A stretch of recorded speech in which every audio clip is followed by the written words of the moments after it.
Imagine a woman so powerful that even the greatest emperors of Rome lost their minds because of her. A queen capable of turning seduction into a political weapon, intelligence into absolute power, and beauty into a symbol that would survive for more than 2,000 years. But here's what almost nobody tells you. Cleopatra was not just a beautiful woman surrounded by luxury. She was a cold strategist, a ruthless survivor, and perhaps the most dangerous ruler of the ancient world, and the most shocking part. Her story ends in such a mysterious way that, even today, nobody truly knows what happened in her final moments. So stay until the end, because the truth behind the most famous queen in human history is far darker than Hollywood ever showed. When we hear the name Cleopatra, most people immediately imagine an exotic woman covered in gold, wearing dramatic makeup, charming, powerful men with nothing but beauty. But reality was completely different. Cleopatra was born during one of the most violent periods in Egypt's history. The throne was not a place of glory. It was a battlefield. Her own family was known for murder, betrayal, and marriages between brothers and sisters to keep the bloodline pure. Yes, Cleopatra's family believed power was more important than morality itself. She was born in 69 BC inside the Ptolemaic dynasty, a bloodline created after the death of Alexander the Great. Even though they ruled Egypt, the Ptolemies were actually Greek. They spoke Greek, lived like Greeks, and looked down on much of Egyptian culture. But Cleopatra would become different. From a young age, she understood something the others ignored. If you want to control people, you first need to conquer their minds. While other members of her family drowned themselves in luxury and arrogance, Cleopatra studied obsessively. She learned multiple languages, including Egyptian, something extremely rare in her dynasty. She studied philosophy, mathematics, astronomy, and politics. Some historians say she spoke at least 9 languages, and that transformed her presence into something almost supernatural. Imagine a queen capable of speaking directly to almost any foreign leader without translators. In that world, that was pure power. But the real nightmare began when her father died. At only 18 years old, Cleopatra inherited the throne alongside her younger brother, Ptolemy XIII, whom she was forced to marry. Yes, at that time, brothers and sisters married to preserve control of the crown. But there was one problem. Cleopatra refused to share power with anyone. She wanted to rule alone, and that turned her own family against her. The advisors surrounding the young king began seeing Cleopatra as a threat. She was too intelligent, too popular, and far too ambitious. So they did what enemies always did in those times. They organized a silent coup. Not long after, Cleopatra was expelled from Egypt. Now imagine this scene. The woman born to be queen, raised inside gigantic palaces, suddenly found herself alone, exiled in the desert, surrounded by enemies, with almost no army left. For most people, that would have been the end. But that was exactly the moment Cleopatra began becoming a legend. While she was in exile, Rome faced its own civil war. Julius Caesar, the most powerful man in the world, was hunting down his enemies when he arrived in Egypt. Cleopatra immediately saw an opportunity. She knew that if she could win Caesar over, she could win Rome. And if she won Rome, she would reclaim her throne. That's when one of the most famous scenes in history happened. According to ancient accounts, Cleopatra wrapped herself inside a carpet, or perhaps a sack of fabric. and was secretly carried into Julius Caesar's private chambers. Imagine Caesar's surprise when the cloth opened and revealed a 21-year-old queen, intelligent, charismatic, fearless, and completely unforgettable. At that moment, Cleopatra was not simply seducing a man. She was executing a brilliant political strategy. Caesar became fascinated, and it wasn't just because of beauty. Many historians believe Cleopatra did not even fit the traditional beauty standards of her time. What made her irresistible was her presence, her voice, her intelligence, her terrifying confidence.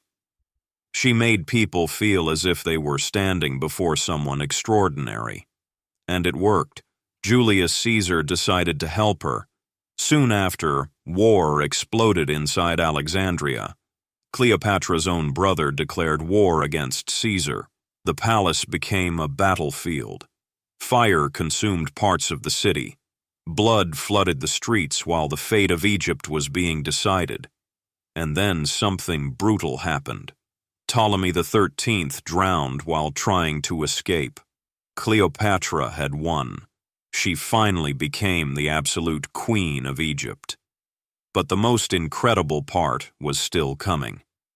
Cleopatra and Julius Caesar began a relationship that shook the ancient world. She gave birth to a son named Caesarion, claiming he was the heir of the greatest man in Rome. And when Cleopatra traveled to Rome herself, her presence caused immediate scandal. Romans hated the influence she had over Caesar. To many people, this foreign queen was manipulating the most powerful man on earth, and maybe she truly was. Because Caesar started acting in increasingly dangerous ways.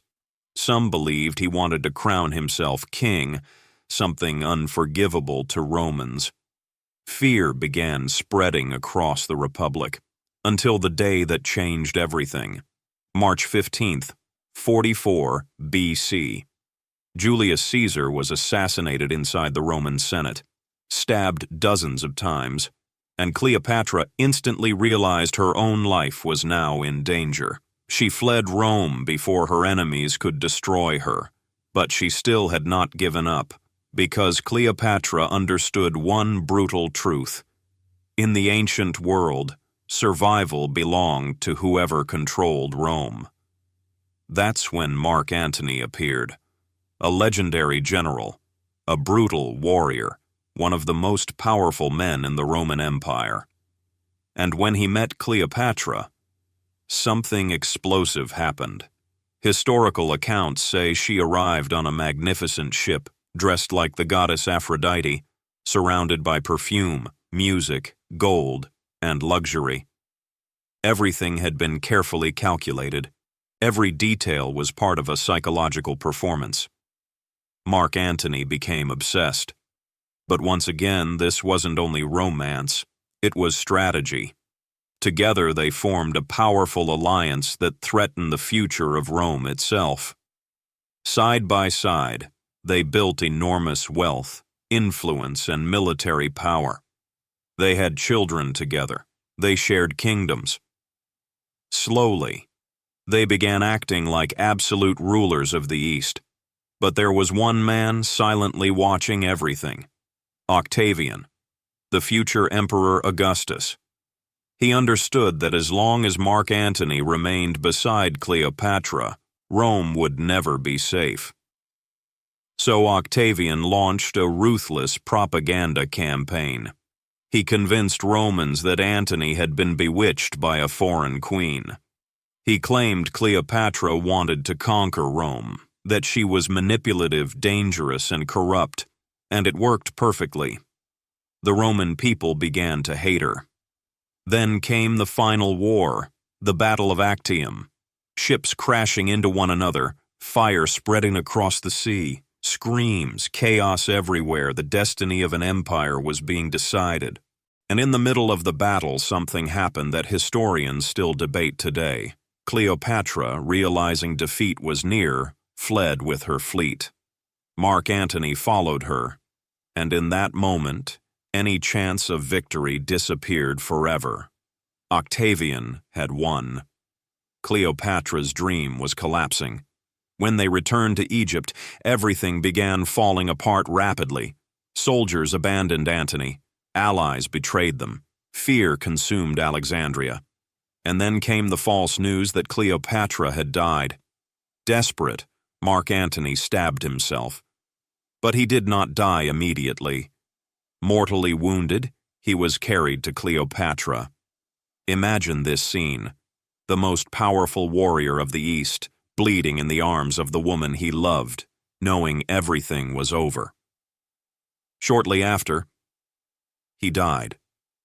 Now Cleopatra was completely alone. Octavian was marching toward Egypt, and she knew exactly what would happen if she were captured alive. She would be humiliated before Rome, displayed like a trophy, turned into a symbol of defeat. Cleopatra preferred death, and now we reach the greatest mystery of her story. According to the most famous version, Cleopatra took her own life using the bite of a venomous snake, probably an Egyptian asp. But many historians doubt that story. Some believe she used hidden poison. Others think Octavian may have secretly ordered her death. The truth, nobody knows. What we do know is that in 30 BC, Cleopatra died at only 39 years old, and with her, the Egypt of the pharaohs died as well. The country was absorbed by Rome. An entire era disappeared. But here's the most incredible part. Even after more than 2,000 years, Cleopatra's name still survives. Because she was not just a queen, she became an eternal symbol of power, ambition, seduction, and intelligence. Some people see her as a manipulator. Others see her as a brilliant woman trying to survive in a world dominated by violent men. But perhaps the greatest truth is this. Cleopatra understood something that very few leaders understand even today. People do not follow only strength. They follow presence, narrative, fascination. And that is exactly what transformed an exiled young queen into one of the most unforgettable figures in human history. Now tell me something. Do you think Cleopatra truly loved Julius Caesar and Mark Antony, or was everything part of a plan to maintain power? Comment below because I really want to hear your opinion.